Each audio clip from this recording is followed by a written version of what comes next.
Hello, everyone. I'm clearly not Steve. I'm Bill Tucker filling in for Steve Malzberg, who is taking a very well-deserved week off. So I'll be with you all week long here on the Steve Malzberg Show. We've got a lot of stories to get to today. Huma is finally leaving her husband, Anthony, after learning about yet another sexting scandal involving the disgraced congressman, this one with his young baby on the bed beside him. We'll also be talking about Colin Kaepernick, quarterback of the San Francisco 49ers, or maybe I should say would-be quarterback, who refused to stand during the national anthem over the weekend, inviting a lot of backlash. His reasons for protest, he says, are due to his belief that African Americans and other minorities are oppressed in the United States. We're also going to be talking about Donald Trump today. He goes back out on the campaign trail. First, he goes to Detroit, where he'll be speaking to a largely, if not all, black panel. And then secondly, we'll be talking about what we can expect to hear from Donald Trump out in Phoenix, Arizona, when he gives a long-awaited speech on immigration, where hopefully he clears up what is and isn't his policy. Now let's welcome in our political panel, Sam Nunberg, former Trump campaign advisor. He's with me here in the studio. And Brent Budowsky, I do not agree writer for The Hill and former aide to Senator Lloyd Bentsen. Brent, welcome. Brent joins us from our D.C. offices. So let's start with the really easy, low-hanging fruit here, gentlemen. Huma leaving Anthony. Sam, I'll start with you.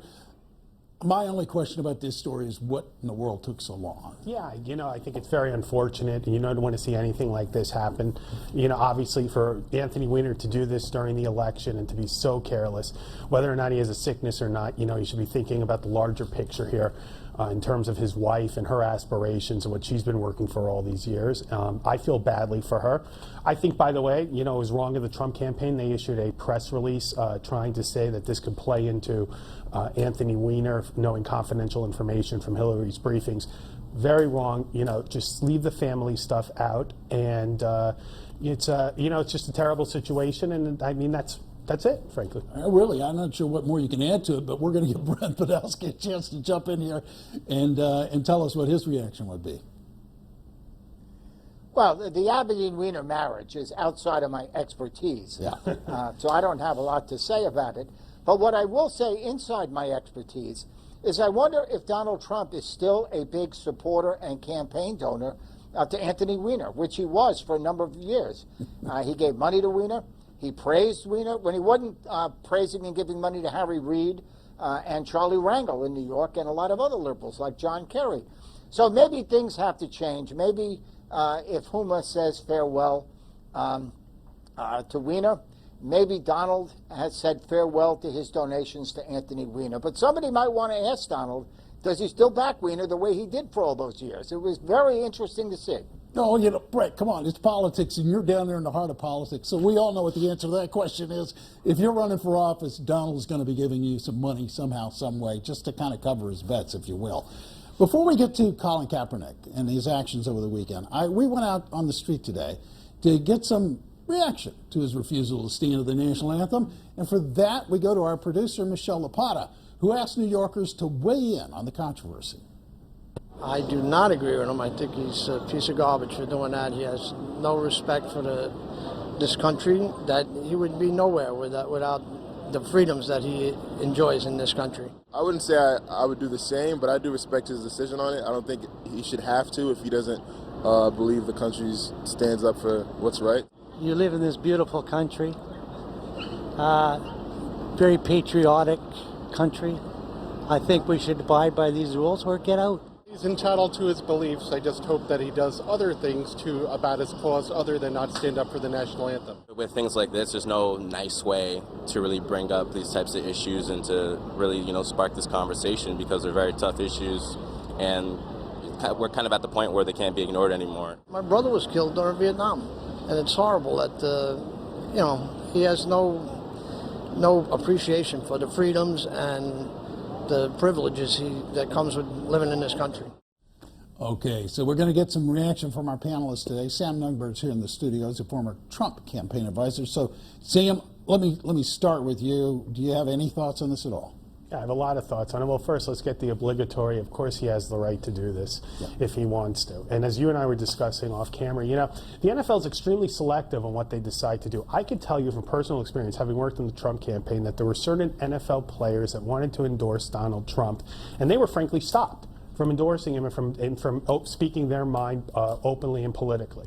Now, let's just say let's just say it was somebody else doing another cause. What would have happened if it was a white player saying, I'm not going to stand for the I'm not going to stand for the Pledge of Allegiance because we treat black people too well here, and the whites are not treated well. And by the way, and the other issue is too, do you think Kaepernick would have done this, 3 years ago before he had this $100 million contract, $60 million guaranteed? Guy's terrible. 49ers are lucky if they get 5 wins this year. He's absolutely disgusting, and I hope his offensive line doesn't protect him. Wishing ill on the offensive line is not good for a quarterback. That's true. Brent, what are your reactions? Well, as my brother Malzberg and our audience knows by now, I am a devout fan of the Green Bay Packers. Therefore, I predict he's going to get. I predict he's going to get sacked with a little extra enthusiasm the next time they play at Lambeau. No, seriously. Number one, of course he has the right to do it, and of course I disagree with the fact that he did it. Would have been much more noble if he wanted to put his money where his mouth is write a $100 million check to a cause that would help and benefit the people who he wants to help and benefit. He could have written a check and then said the national anthem and seen the benefits of the American system working to help those people, but I think he didn't want to do the check. I think it was easier to make the easy, cheap statement. He had the right to do it. I think it was deplorable. Yeah, no, Brent, I have to agree with both you and Sam. He totally has the right to do this. I don't agree with him, and in fact, I'm a little skeptical because I think, where was he 3 years ago when he was doing well, and now he's a would-be, could be, maybe, I don't know, if he's going to get cut, quarterback of the San Francisco 49ers. I also happen to think you and Sam both, Sam's saying this to me off camera. If he wanted to be meaningful, if he wanted to do something right, he could have written a check.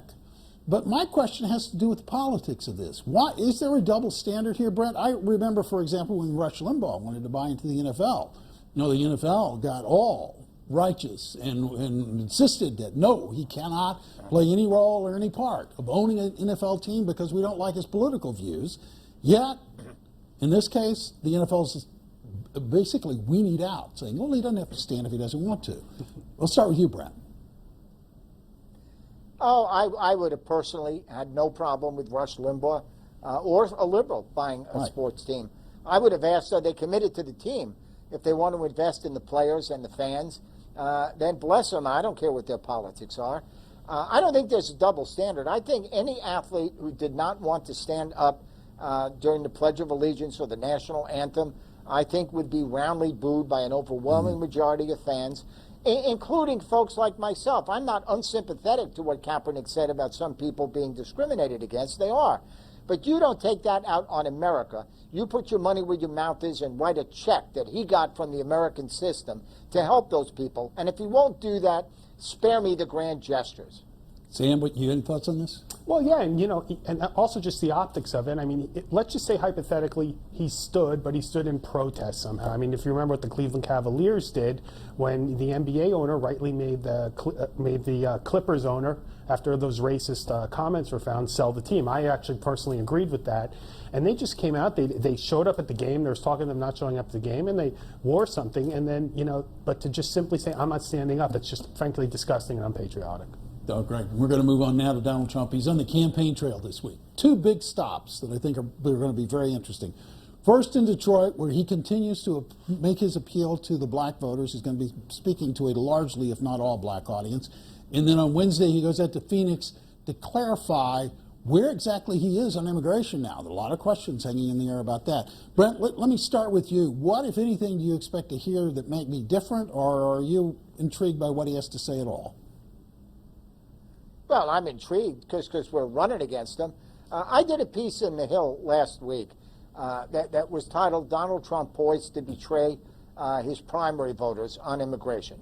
I think he desperately wants to escape from things that are not helping him. I don't think you're ever going to see the deportation force I don't think he's ever going to deport 11 million of anybody.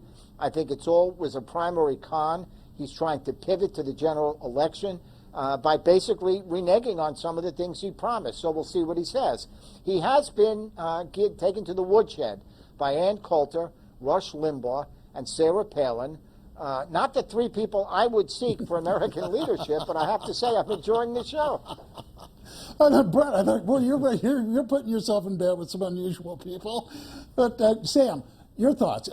My question to you, Sam, is having been a former Trump campaign advisor, he's always told us what a great negotiator he is. Wasn't that deport everybody? Could we be correct in saying that was a negotiating position? I wasn't that. I had actually fought against the deportation force and the idea of announcing you're going to deport everyone when I was there. I thought it was the wrong way to start. And frankly, what he should have done is said, I'm going to talk about security. I'm going to talk about securing the border. I'm going to talk about making sure that we kick out the criminals first. If you wanted to talk about, so-called amnesty, then we can, talk to Marco Rubio or Jeb Bush on the debate stage. This does him no favors. Softening or watering down his policy now makes him look too political, makes him look like a politician. I understand why he's doing it in Arizona. I do believe Hillary Clinton has a great chance, from what I'm hearing from my friends working in campaigns there, to flip Arizona. Maybe this will help, but I think this is an overall loss for him, frankly. Move on to Detroit really quickly. Brent, he, being Donald Trump, is doing something that I can't recall a Republican ever doing, asking a really simple question to a black audience. What have they ever done for you? They failed you. Do you think this is a strategy that might work for him? No, I'm white, and I asked the same question about me. What do they do for anybody? What do they do for white working class people? Look, the system itself is horribly rigged. It is biased against the poor, the middle class, and everybody who's not in the 1%. There's no question about that. Bernie Sanders tapped into that. I and others have been trying to get Hillary to do more of that. Donald is doing that. But I'll tell you this. I said this before. Donald Trump has as much chance of getting black votes as Colonel Sanders had of getting votes from the chicken. All right, I got a little time left here, so let me run to Sam really quickly. Sam, your thoughts? I think this is a net positive for him. I think that it shows a lot of courage to go into these communities and talk about these issues. Look, we'll agree to disagree on the war on poverty. I think it's been an overall failure for the African-American community, and I think that Donald could bring a message of prosperity, job growth, and conservative values. All right, terrific. Sam Nunberg, former Trump campaign advisor. Brent, writer for The Hill, former aide to Senator Lloyd Bentsen. Thanks. Up next, more of the Steve Malzberg Show. Don't go away.